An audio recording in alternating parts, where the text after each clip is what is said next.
Yeah. Look out your window. Knicks fans is on your block. Y'all know the Knicks run the city. Pull them shades back. Look out your window. Look down there on the block. That's Knicks fans right there.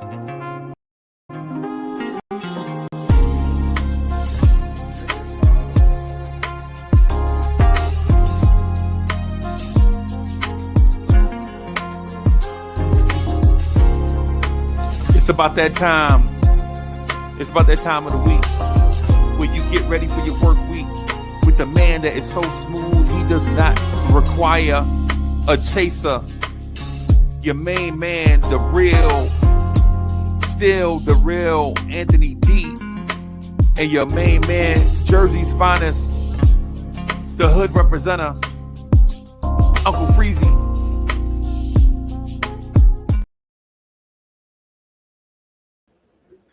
Yo, party people in the place to be. What's good? It's your number one chief rock Knicks universe, your main man, Uncle Freezy. I'm joined by the man that is so smooth that he does not require a chaser.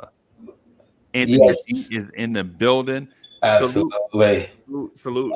Hold on. I didn't get the memo this one that we was putting on the buckets. Like, come on now. Come on.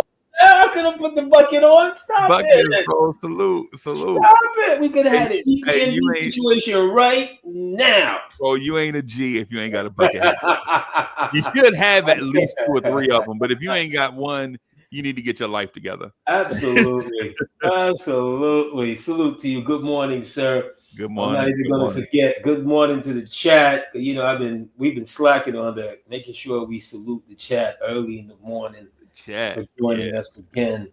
Let's go, Uncle Freezy. Where we at this morning? So I have a couple of things. So I have to, you know, you my man 50 grand, bro. Absolutely. You know you my guy. Live on sea, dead on land. Absolutely. Right. Yeah, man. There is no Lawrence Tears without Anthony D. Right. Well, thank you, sir.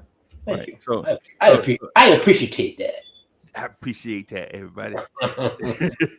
So here is my thing, bro. So I have a couple of things. Things are not going well for the Knicks as we anticipated, right? But at the same time, Knicks have a winning record, 3 games over 500, whatever, and at the beginning of December. Here's my thing, AD. This is the time of year with Tom Thibodeau where he played guys so long out the box the dudes start getting hurt. I'm nervous. I'm nervous. Right. This era right after Thanksgiving is the time of year when dudes are like, you see a dude walk off the floor and you're like, nah, he'll be right back. And then it's February. Right. And like a dude walk off the floor, you be like, get up, OG. And OG get up and he shake his head and he be like, and you're like, oh, he might miss the next game. And then it's March. Mitch sprained it. You see Mitch look at his leg or something, and you're like, okay, he probably just stepped on somebody's foot. And then he gone till March. And I'm nervous that we're entering that time frame right now, and we're about to see dudes start dropping like flies. I'm nervous about that, AD. I ain't even gonna hold you. Like, this is real talk. This is no conjure up a topic type thing. This is me saying we have 4 years of evidence to see this, and the proof is always there, right? But now what do you do? What do you do with Tibbs? Like, this is his modus operandi. Ooh, right? Hey, Wise, you see how I used the big phrase just now? Why? Assalamu alaikum early. right. Early. Let's get it out the way. I'm getting out in 2033. Okay.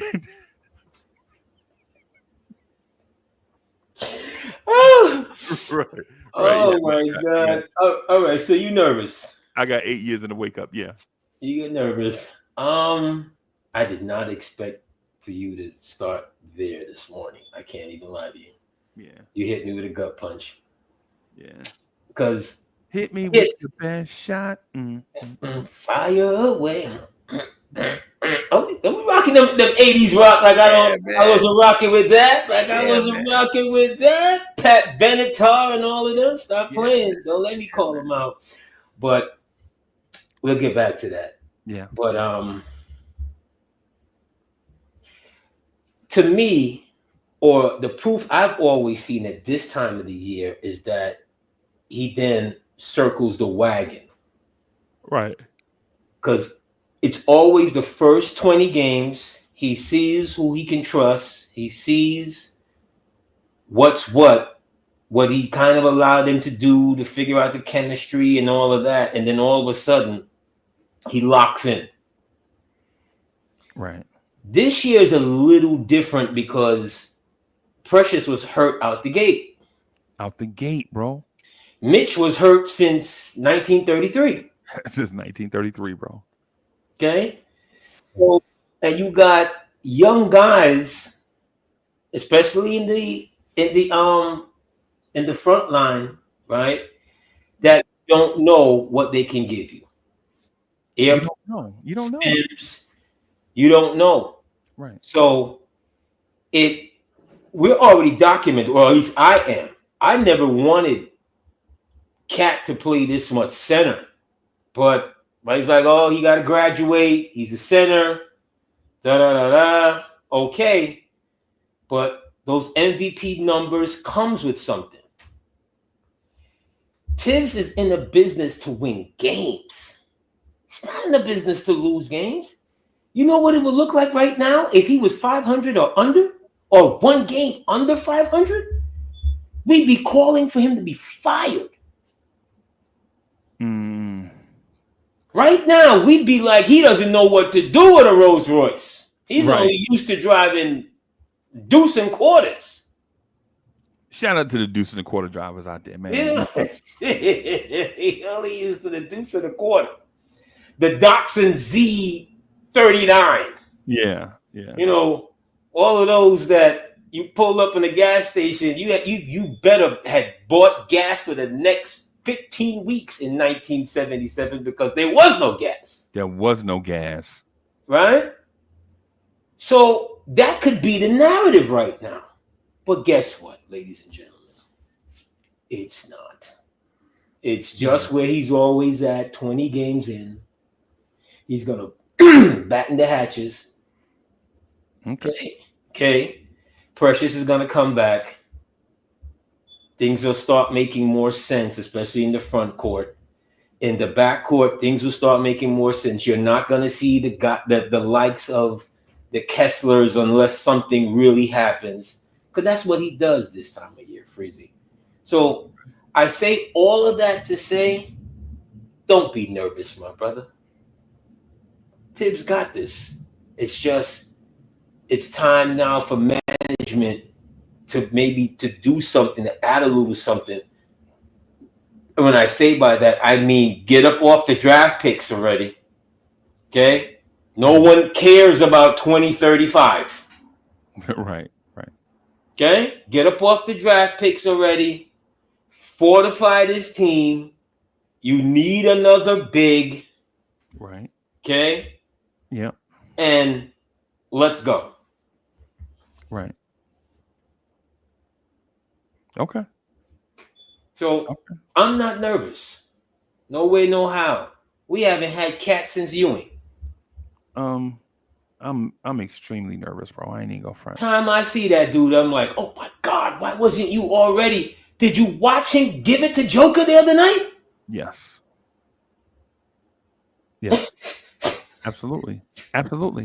Like, you not guarding that. There's nobody in the East has anything for Cat. That's including our former once a Knick, always a Knick, KP out in Boston. He not guarding Cat, bro. You not guard. He gonna try. He ain't guarding Cat. He too small. He too little. He gonna try. KP ain't do. Nah, KP. No, he gonna try. But you know, we saw them once without him. We'll see them again soon. So here's my solution. You got to bench Josh Hart and start you a big next to Cat. I don't even do it. I know that would, I agree. In theory, if I was going to make a move, that's the move I would make, right? And I came into the season thinking that. Right. But right now, if I bring Mitch in and throw Mitch in at the 5 and Cat at the 4 right now, your 5 outness just disappeared. It just everything. Now it's back to Brunson and Randall. I don't need that. Right. Don't get me wrong. You get more rebounds. Your defense is more solidified, but I don't care about the starting. Right. Okay. I bring Mitch in off the bench. Not let him try to work out what he want to work out with my 5, with my starting 5. Nowhere near. It should be like your father with the keys. You see them keys right there? The keys to the car.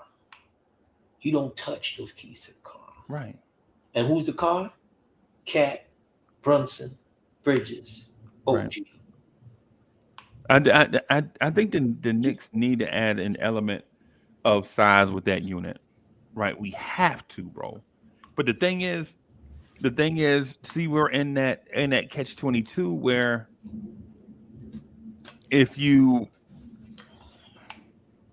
only other option is going to sound ridiculous, and that is bring Mikal Bridges off the bench. No, and that sounds ridiculous, right? Absolutely. No, I don't. I looked around the East, Freezy. It's tough. Yeah. It's a lot tougher than the West, but I'm not going to make a panic move like that. Not for Mitch, unless we're then going to talk about a real maneuver, right, to put next to Cat. And a real maneuver is going to do what? It's going to cost. You ready to trade Deuce? No, I'm not ready to trade Deuce.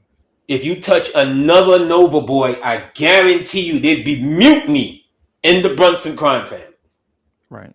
Nah, the next move is not that. The next move is Rick Brunson being the boss. That's the next Nova move. It ain't going down, buddy. It's going up. Right. If you think they would trade Dante, right? You think they wouldn't, man. You touch another Nova boy in the next 2 years, you better have brought in something. You'd have mutiny. Because they'd be like, we didn't sign up for that. Right. That's not what we signed up for, buddy. AD, we gotta. And I don't want to put that in. I don't want to put that out in the air right now because we done went past the championship into whatever. But yeah. I'm just saying, if there's a move to be made, it's not going to be from the Nova crew unit again. You already cut what you thought was the spare part. It's not Nova Core. It's not Nova. It's not Nova. That's a Marvel conference. Marvel comment. It ain't Nova Core. It ain't Albacore. It ain't none of that. Okay, it ain't none of that. So, like I said, your move is you would be like, are you ready to move Deuce? Does Deuce get you that big that you could slide next to Cat that puts Hart back on the bench? Yeah. I could see it. I could see why they would do it. I just don't know who that player is that they would get. You'd have to wait to see who's falling, to see who's is going to get upset. Because last week it was Minnesota that was upset. We were on these airwaves, literally, extending the hand back to the big ragu. It's all good, baby. You can come home again. Literally here last week. So, and in that same vein, I have both hands in my pocket when it was like, well, how about Randall? No, I don't think I want to do that again. Yeah, I'm good. I'm good. Yeah. If that was the best that was out there and I was getting him, on a, because I've seen him and what it looked like. Right. Because some of the things that we forget as Knicks fans here, as people who weren't necessarily the biggest Randall people, were that last year in that January, February, when they went 14-2 or whatever it was, Randall was on the floor. It wasn't like Randall wasn't there. It was Randall, Brunson, OG, Right. this one, that one. That's when. That's the last time. Well, for that season or whatever, and those guys were the only time we saw that and what it could look like and made us dream. Because right after that dream, or the beginning of the dream, you know, when you first fall asleep, Yeah. right? They hit us with Bridges, and we were like, "This is a good night's sleep." Oh my God, I had this. Right. And then right when you thought you was going to wake up, when you didn't want to wake up because your mind and possibly your body was somewhere on the Atlantic and there's something nice rolling nice and you're right next to the person that you really want to be with. Come, bam! They hit you with cat. Lay you out. You like, baby, turn on Scarface and get the tuna sandwich and light me up. Yeah. On the mayo, because we really ain't going anywhere. Right. Get some Riuniti on ice.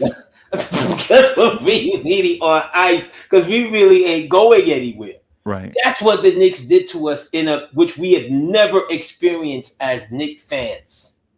Man. Never. Bro. Never. Bang, bang, bang. Never. I have never seen a team that wears those type of. So what do the Knicks wear? The Knicks wear orange, black, blue, silver, and white, right? Sometimes white and sometimes black, sometimes navy. Sometimes navy. Yeah, silver. So some of the stuff is trimmed in that silver, that old school. I remember when they put on the crushed orange. I ain't gonna lie though. Melo in the crushed orange against the Lakers that Christmas Day. Right. That's Melo though. Melo can put on anything and he'll look great, bro. Melo can be out there playing in penny loafers. I'll go buy some penny loafers, bro. That's Melo. That's how you know how I feel about Melo. And right? as I said, I'm about to say this about Melo. Have you seen young Melo? Not even that. Cayenne Melo. Yes, sir. And what's about to happen? If we're still worrying about 2033, 2030, whatever, we'll keep a draft pick around just in case. Just in case it's a possibility, baby. Because the boy taking the same road. Right. Then went to Syracuse. Right. Okay. Maybe he'll make a stop off someplace else and his daddy will be right there like, you know what? Right. You gonna do what I wasn't able to. Right. See what Brunson and them did? Jesus Shuttlesworth. You know what Jesus Shuttlesworth? All over again. Right. All over again. Jesus Shuttlesworth all over again.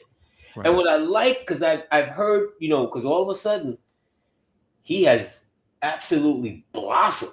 Because I didn't know that his game was like that. Yeah. It's just like that. And I'm like, wow, that jumper is wet. I was like, wow. In a few years, look what's coming. And they're going to handle it right. There's no knock. And because we talked about nepotism last week, right?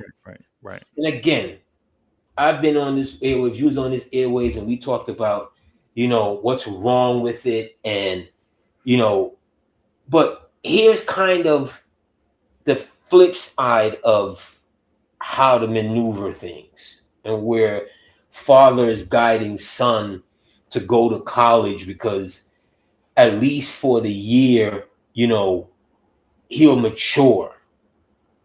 Body will develop. Right. He's right now, 6'6". So maybe after a year, he's going to be 6'8". Yeah. Okay. So he'll be taller. He'll be more ready for it. The world could have seen him do some special things because because we saw the first run of the Anthony family, what they could do. because I would. Oh my God, Carmelo Anthony for Syracuse and Jim Boeheim. Yeah. Like right now, Jim Boeheim should be delivering Melo's mail. Should be. Right? Or at least making him a tuna melt. Oh my God, because he had all of those talented teams. Yeah. Over the years and couldn't get it done until Melo got there. And we forget. I remember thinking in that draft, I would have drafted Melo over LeBron. Because all we saw of LeBron was high school. At that point in time, Melo was MVP of the champion.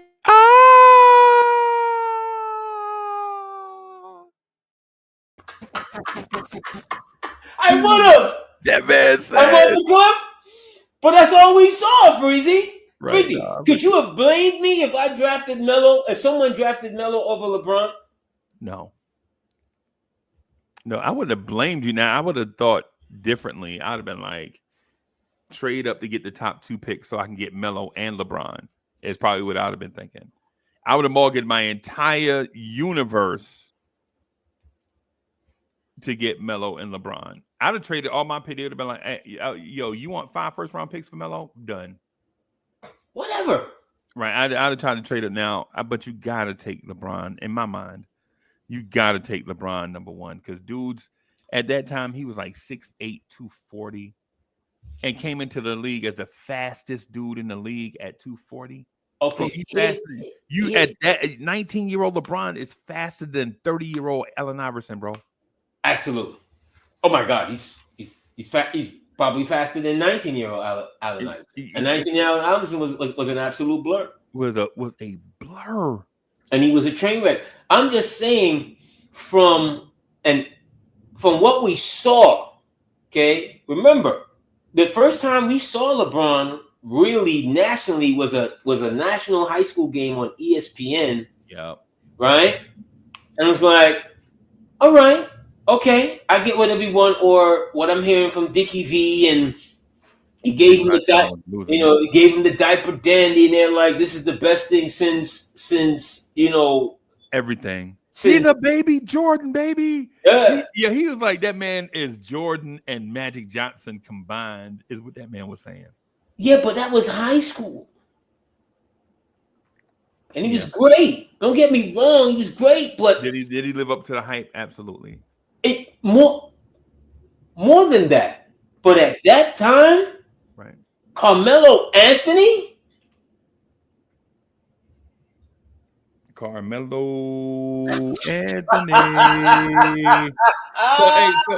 So here is my thing. What? I've been wanting to ask you this question all week, right? Who is the best looking scorer that you've ever seen as a Knick? The best looking Knicks scorer, like when you watch them score, it's like poetry in motion. It's absolutely Melo. It's not even close. Okay. It's not even close. I respect that. And I'm a Bernard King guy. But remember, at that point in the game in the NBA, Bernard is not shooting threes. Threes is so young into the, the 3-point system is an ABA thing. Yep. It's not an NBA thing. It's like a gimmick still. I see it. It's an absolute, because you have guys that can flat out fling it. Right? But when it got here, and for a long time, cats you'd get benched, Freezy. Yep. Steph Curry right now playing, he may be the only one. Everybody else who tried to come across half court. Call Anthony Towns, shoot a 3 back then, bro. No, to that rate, no. Right. Nah, man. Nah. What the times were like, what big men, what you wanted your big guy to do. Right. You know what I'm saying? The game is just different.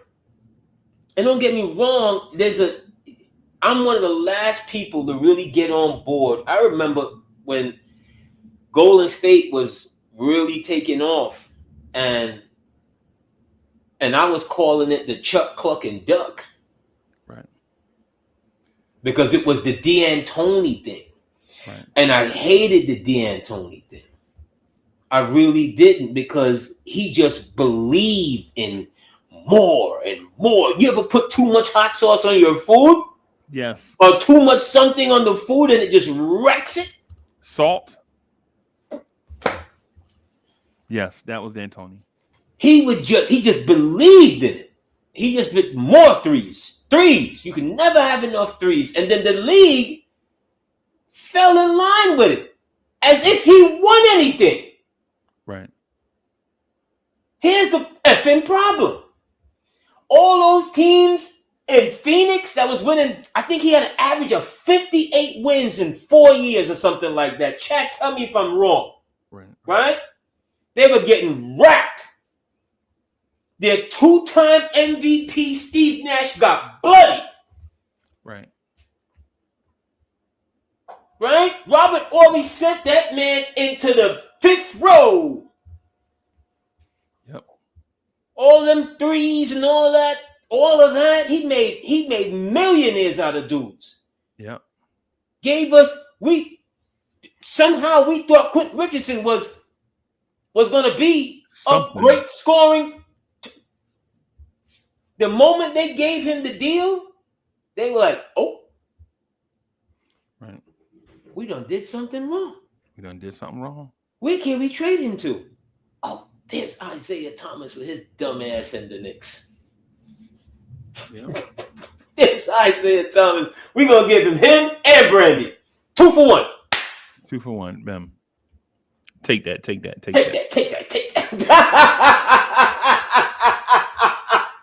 Yeah, man. We're going to give him all of that. The Knicks, when the geriatric one got here, I don't know why you do this to me, Freezy. I was in a peaceful state this Sunday morning, right? I read the word early this morning. I don't know why you got me here, but since we're here, okay, I'll abuse the elderly as well. When the geriatric one first got here, he had a chance to bring Mark Jackson. Right. But the word had been put out, and instead he hires D'Antoni. Right. Knicks fans weren't really questioning it, because guess why? They put it out there that D'Antoni and LeBron hit it off over the Olympics. Yep. They were getting massages together and going over the playbooks, and LeBron thinks he's the greatest thing since whatever. Right. We bring in D'Antoni. We still got Stephon Marbury here. Right. How did that work out? Nah, not really. But so the whole 3 system, like I said, it made a lot of dudes get paid, but it helped to fast pace the NBA in this thing where Steph Curry arrives and everybody want to be little Steph Currys. Everybody want to be little Steph Currys, bro. Then the bigs want to be little Steph Currys. Right. Then they adopt the Euro, add with the 3. Bing! This is what we have here today. Right. And the Knicks was caught up in that with D'Antoni wasting time. They were carrying us my step into a world, caught up in a rapture. Is what it was.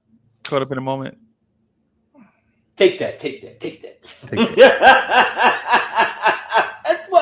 That's what that whole 3 stuff for us, Freezy, up until Woodson and because I think 1 year we led in percentage and in overall threes. It never really did anything for us. Nah, it really did enough for us.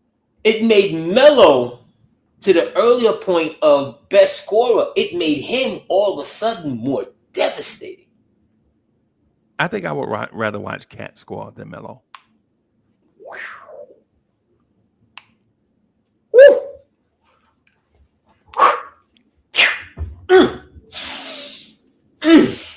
I think I would rather watch Cat score the basketball than Melo.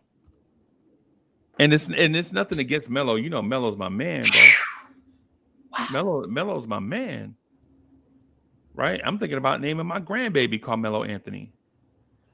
Carmelo Anthony Freezy, bro. That's it. You might as well add Cat to it. Carmelo Anthony Cat Freezy. Yeah.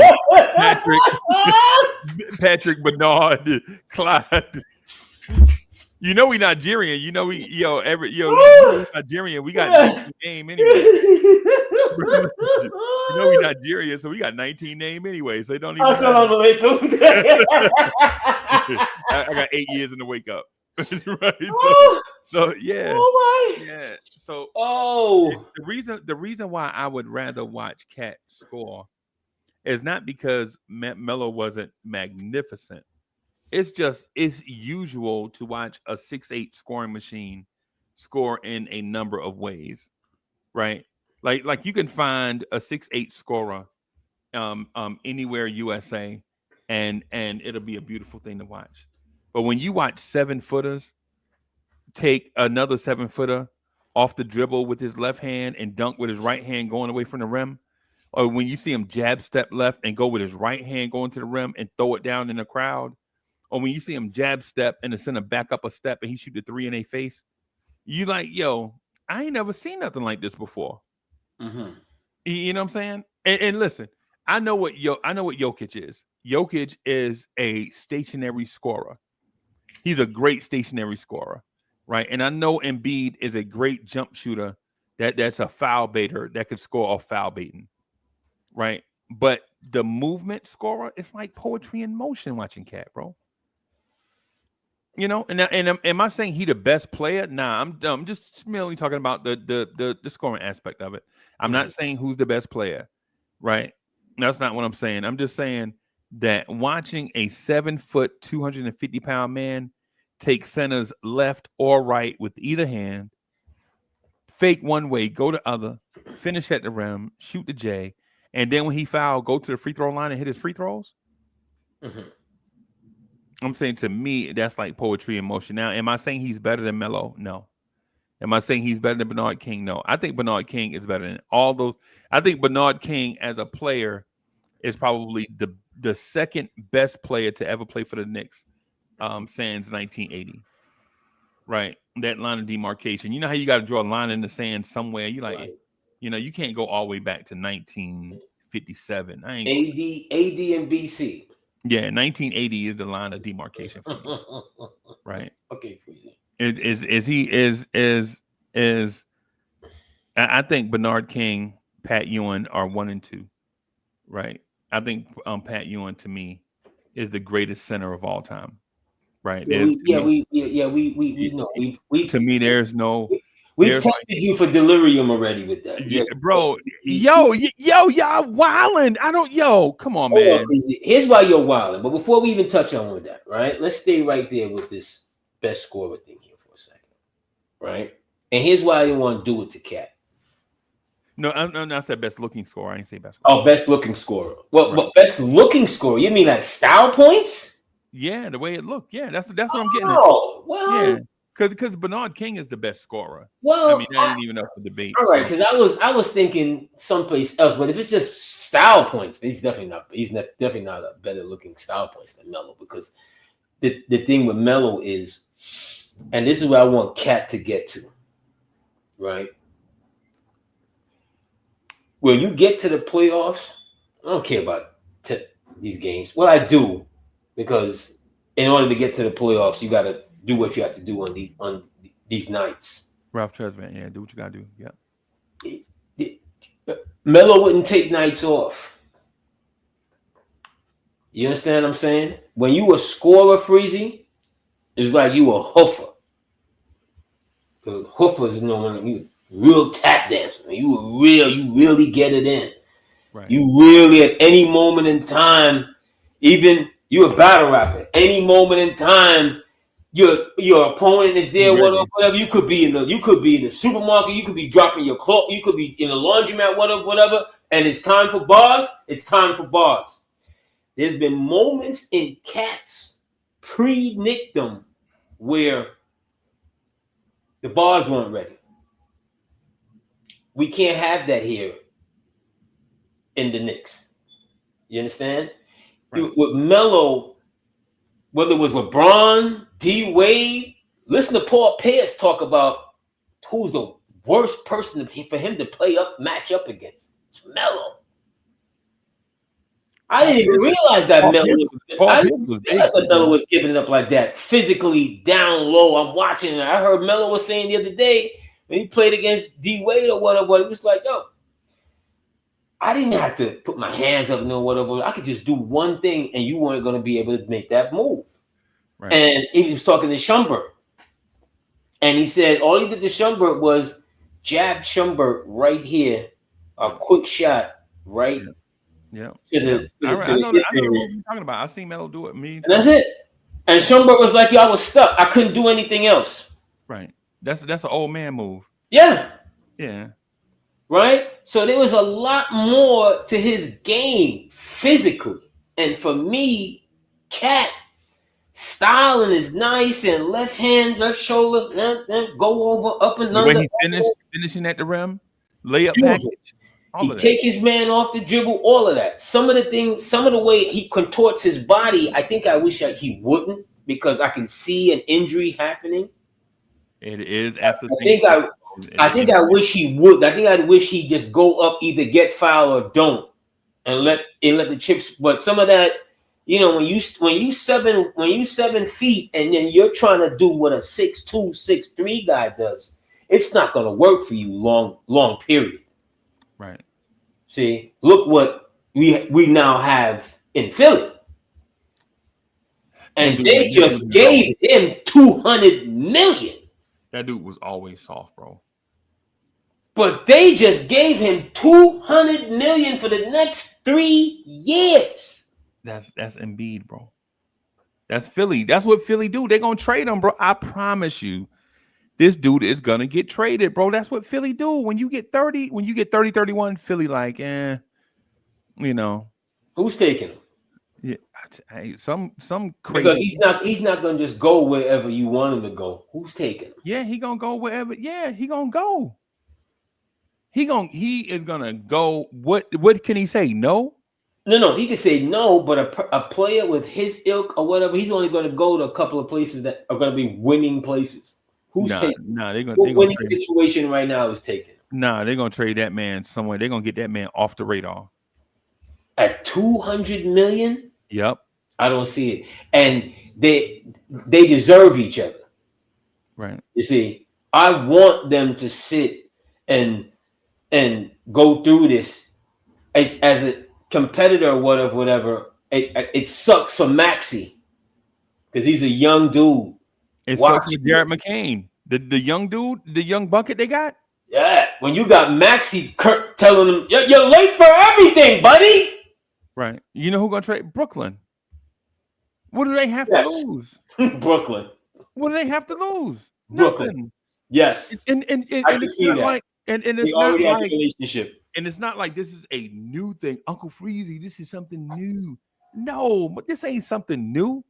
The New Jersey franchise has been trading for dudes past their prime or hurt injury. Yo, you remember when they traded for Sam Bowie? You remember that? They traded for Sam. Sam Bowie was a 31-year-old. But when they got Bowie, though, they got a little something out of Bowie. I'm not saying Brooklyn's not going to get anything out of Embiid. Yeah, they got a little something out of Bowie. They got him. Yinkadare. Rest in peace.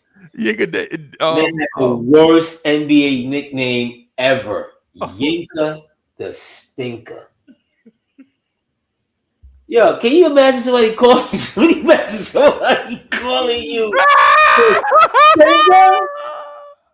They call the grown man. A grown man, the Stinker? No, I don't think I. No, I don't. On the microphone. Yeah, I'm not gonna. Yo, they traded. You remember when they traded for? They had Yinkadare, but you remember Benoit Benjamin? Yeah, they drafted Benoit. Bro. Benoit, I know a dude, right? I know a dude that went to college. I know his college point guard. We were in the military together, right? And the dude told me that as big as Benoit Benjamin was, that man wore a size 7 hat. That man, bro, Big as man, big as small you head. are, Small your head. head is that little. Small head, big man, small head. Bro, Pause. this man's 7 foot 250 and wear a size 7 hat. Yeah, I mean, they made a lot of, and I hate pointing Nets history out to the Nets, I but love it, bro. I was a basketball fan and am a basketball fan. And back then, when you're a little kid, you see everything. You know what I mean? It's really hard to understand, like, what are you guys doing? Like, seriously, what are you doing over there? They had 7 owners, 7 equal shared owners. Yes. They were sharing their locker room with the truck terminal. You remember when Sean Mark said that? He said NBA players would legit be taking a shower and the truck drivers would come off the road and be in the locker room taking showers. They didn't wallow in their. They wasn't even little brother. They were like third cousin on your father's side, once removed. Cousin you see once in a lifetime. They were that bad. This your cousin. This your cousin Sean from Sacramento. They were really that in between, and they would get, because Derek Coleman, physically and talent wise, could have been the greatest power forward up until Greek and Dirk, and he could have really been, and he had a good NBA. I don't want to knock his NBA career because it's hard. Yeah. It's hard when you're the overall number 1 pick and you go to a place with the nickname as the Wasteland. The Wasteland, bro. The swamp. Okay? The swamp. They go to a swamp in New Jersey. And you're coming from you didn't win it all in Syracuse, but you went to the finals. You got close 3 times though. You got close, a couple of times. You coming from a winning program, and they give you this, bro. At the end of it, he was like, whoop-de-damn-do, which made major headlines around the country. Derek Coleman said, whoop-de-damn-do. Yeah. These dudes, bro, I ain't gonna lie to you. These cats come in the league, they want to win, bro. And when you don't want to win, you break their heart, bro.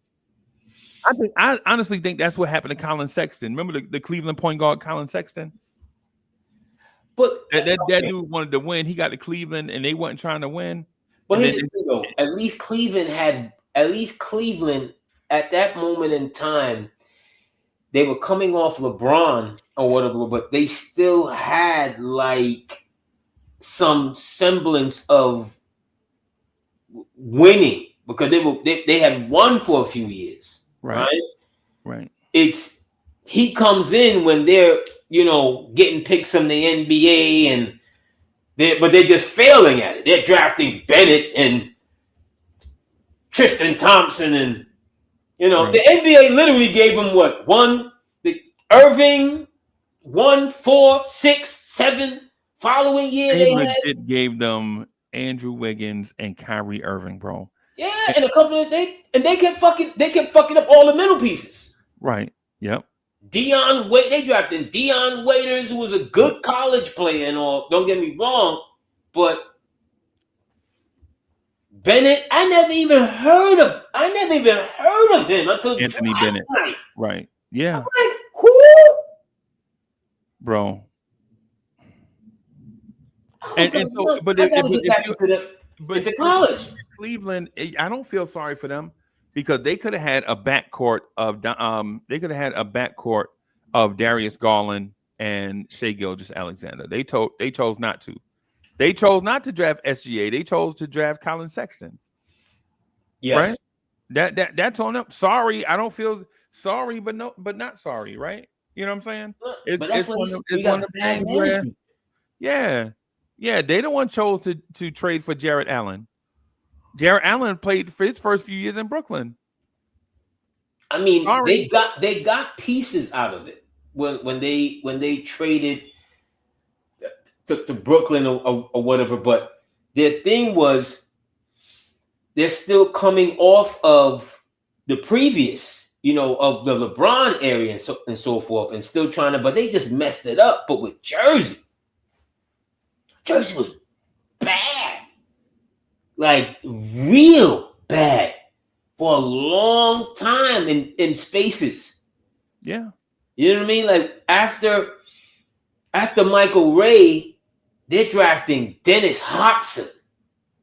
And was he out of Indiana, Ohio State, Indiana? Ohio State. Okay, I remember him in red. He's like the number 3 pick overall. I think when they drafted him, when he comes in, I think he came in averaging, out of college, like 29. Yeah, a bucket. He was a bucket in college. What year was it? 87? That was 87? No, that's 87. No. Because they drafted Chris Morris in 87, I think. Right. I think that's like 89, 90. I can't even remember what year it was. 90. I think 90, they drafted Mookie Blaylock. Right. They got or they got Blaylock like later in the first round, which was like they got lucky to get Blaylock. Because they drafted him and Kenny Anderson in back-to-back years. But then they draft Kenny the following year. Right. I think that's the worst mistake. I think that's the worst mistake that any organization can do. The Knicks did the same thing with drafting Mark Jackson and Rod Strickland. Okay? Now, here's the thing. It's not like they're not talent and you got a talent or whatever, but you have to know what the F you're going to do with talent like that, because those young players, they're going to want to play. They're gonna be upset. All you gotta do is have somebody in his ear. Yo, Mark, you see you got kind of fat. All you gotta do is be from the Bronx. Soon as you that's it. Where's Rod Strickland from though? I don't know. From the Bronx. Okay. Right? Look at Mark. Mark done gained a little weight over here. Mark short. That's all it takes. Someone in his ear, and he's like, because they had a little squabble in practice. They talked about it. Yeah. You can't have young guys like that.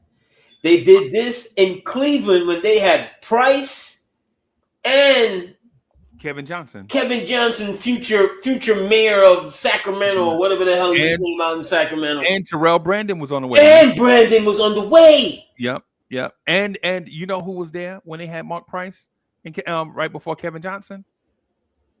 Del Curry. You got way too many. Yeah, man. Del Curry. You know who their backup shooting guard was? Behind Ron Harper? Craig Elo. Right. Oh, they think about that, bro. Del Curry, Kevin Johnson, Terrell Brandon, Mark Price, not Gerald Wilkins, Ron Harper, Craig Elo, and they had another guard that I keep forgetting. John Bagley. Phillips. Oh no, Phillips came later.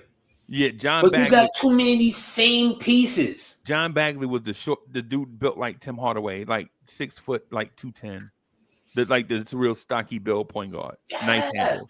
It's the reason why the Clippers couldn't win. The Clippers were doing the same thing. The Clippers on the West Coast and Jersey on the East Coast was mirror images of each other. Yep. Drafting dudes that play the same position, knowing there's a clear need at a position. Right. In Cleveland's case, they needed athletic wing players. Right. They had all the guards and all the bigs, but no in between. Right. If you remember that's the reason why you wind up seeing Ron Harper and Craig Elo guard up against guys that were bigger than them. You got Ron Harper and Craig Elo trying to guard the Chris Mullins of the world. They can't do that, bro. Not all night. No. You just can't. I know that 6'6", 6'7", 6'6", 6'7", but it's not just 6'6", 6'7". Like these dudes are 6'6", 180 guarding dudes 6'7", 215. Dudes outweigh you by 35 pounds, and you got to guard that all year. It's not going to work eventually. Really not. And I looked in the chat here. I saw David Smith. Those net teams in the early 2000s with Jason Kidd and Vince Carter that went to the NBA Finals 3 years in a row. Well, Carter wasn't on the teams that went to the finals. But I get what you're saying. Right. No one really cared, you know, the net, you know, no disrespect. The net fans cared. Those were the Kerry Kittles shit. Kerry Kittles and Richard Jefferson. Yes. The net fans cared. And those 2000 was back-to-back years. They went to the finals. And they were 3 years in a row in the conference finals. Eastern Conference Finals. Right? Yeah, back against Indiana. Y'all remember those Indiana teams? Kid was a dominant ball player. You know, if for people who don't remember his game and who will look at his game versus guys today and how much points a point guard is scoring and so forth, I'd still take Jason Kidd almost 99.9% of the point guards playing today. Because the way how he attacked and distributed the ball, he would make the big run. Yeah. If you don't run, you're not touching it. Basically, if you're not hustling, you're not touching the basketball. Because you got Kenyon Martin, who was Jersey's overall pick in what, 98, 99? 2000? Was it 2000? Yeah, and the number one pick. Right? Yeah. Byron Scott is the coach. Scott says he has the ugliest jump shot he had ever seen, and they needed to reconstruct his jump shot. Yeah. This is why Marbury is still there. I think they only played together the 1 year. Right. Right? They then make the trade with Kidd after they had, you know, with the other pieces that they had from Seton Hall and so forth. Kidd comes over and he makes all of those guys look like something. Right. Put any other point guard at that era, at any era, with those guys, and there's no disrespect to Jefferson and Martin and whatever. Jason Kidd was the perfect point guard for you guys. Right. He made y'all look like something. Yeah. Yeah. You know what I'm saying? Because Kenyon Martin on Denver he's okay. He's still a good defensive player and so forth, but he wasn't what he was with Jersey.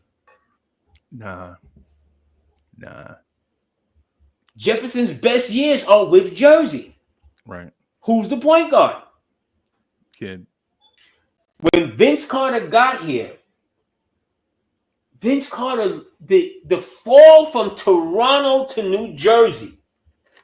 First of all, Isaiah had overtraded his hand is the reason why Vince Carter did not land to New York, because of him and his nonsense. Yeah. Right? Yeah. But Jersey gives up what they have to give up to get him, and he gets here, and all of a sudden, Vince looks like Vince again.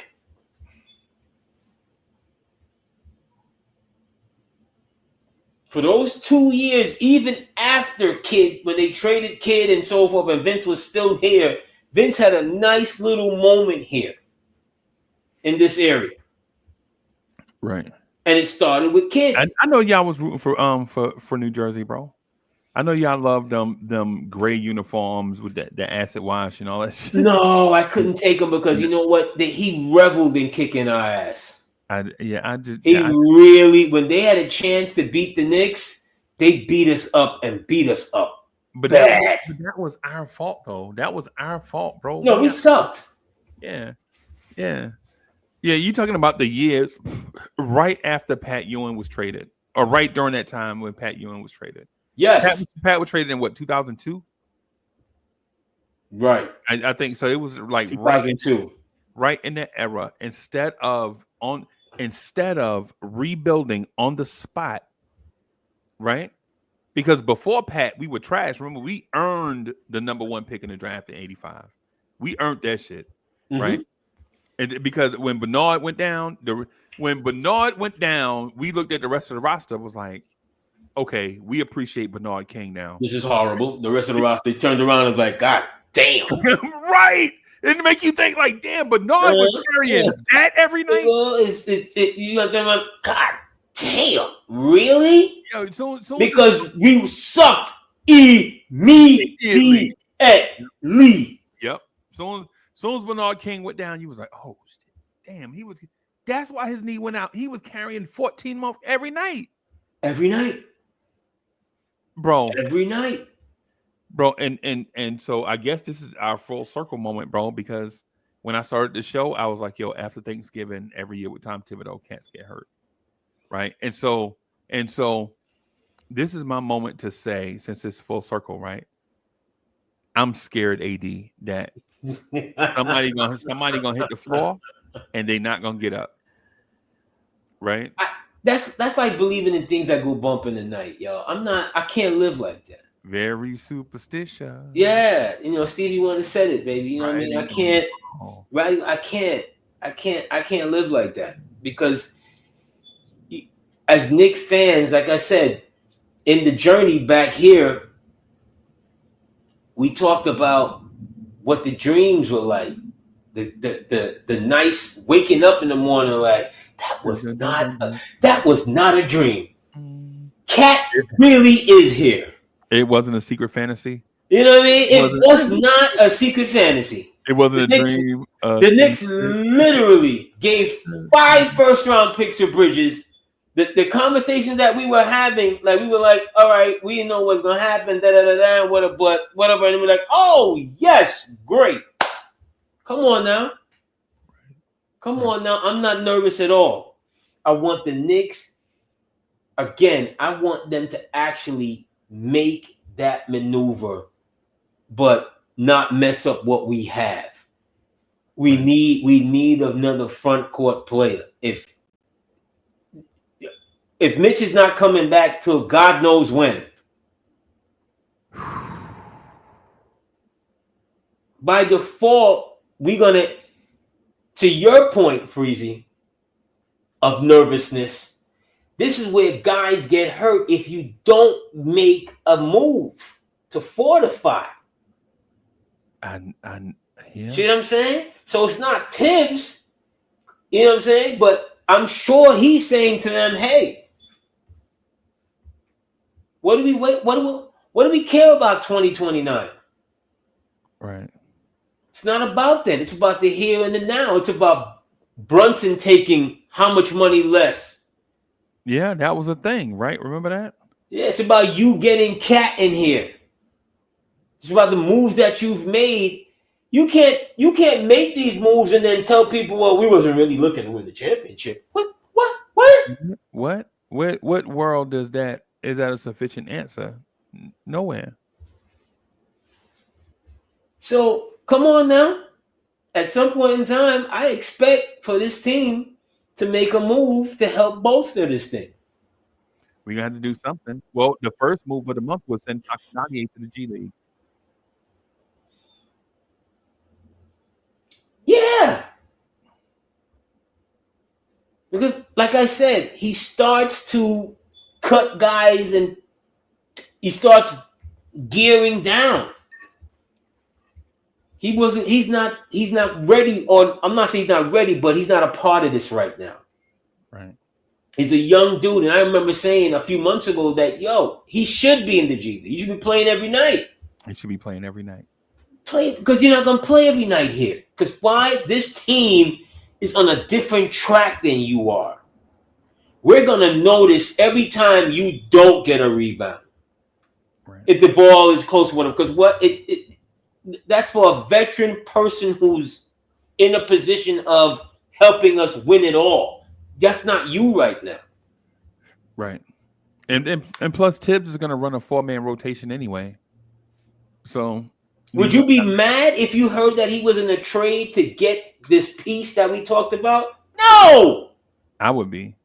I would not. I would be. And so the reason why I would be frustrated with a move like that is because I think there are guys here that are placeholders that are running in place. Right. And so why wouldn't you instead of trading the future, why not trade for like for instance, if you have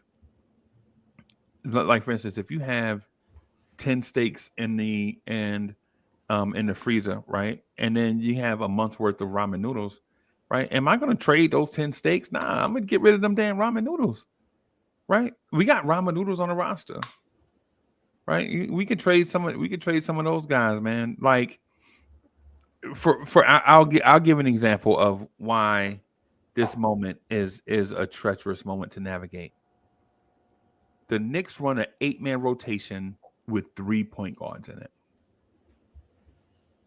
What team have you ever heard, ever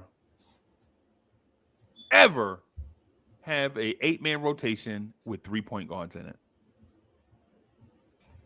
That means somebody else on the team is not going to have their spot substituted. That means OG Anunoby's going to have to play 41 minutes.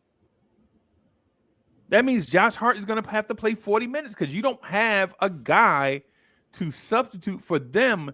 And then if you do play two of those guards together, that means OG Anunoby has to stay on the floor. That means Josh Hart has to stay on the floor. Mikal Bridges has to stay on the floor. Right? And so instead of playing the young fella early in the season, instead of playing Lil Freezy early in the season, that's my son, right? Chat, y'all know Pocket is my son. You know what? He does favor you, Freezy. Yeah, it's some Nigerian roots. It's some Nigerian roots. I can see it. Yeah, you can see it, right? You can see it in his face when things don't go his way. He want to pout. When things don't go his way, he want to pout. That's him. Yeah, but nah, man. Nah, for real though. Why would I trade a young wing player when I know we don't have exceptional wing depth when we run a three guard rotation in an 8-man rotation?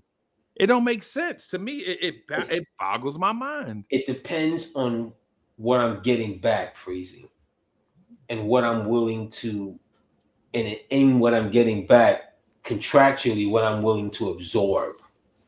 See what I'm saying? Like, let's do a quick span, and let's say Milwaukee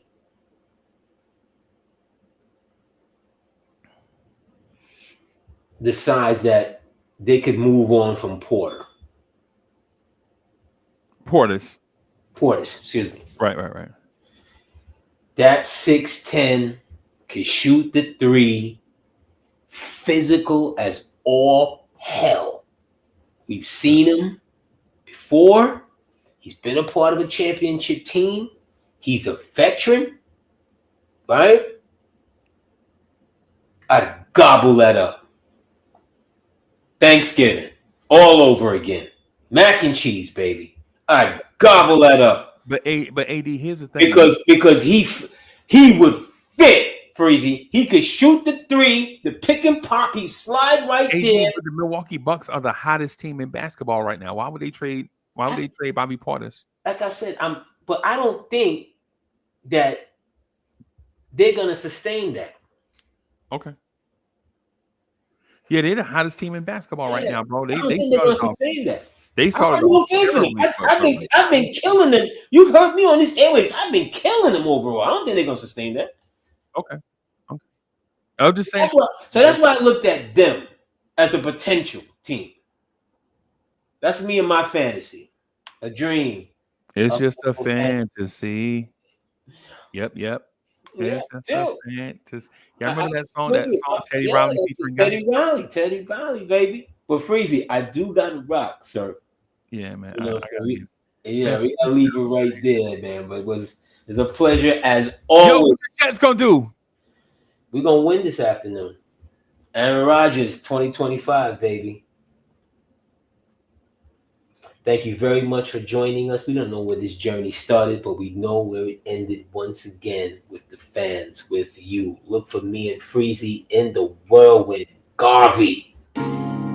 Yeah. Look out your window. Knicks fans is on your block.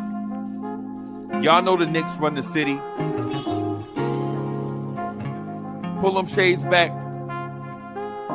Look out your window. Look down there on the block. That's Knicks fans right there.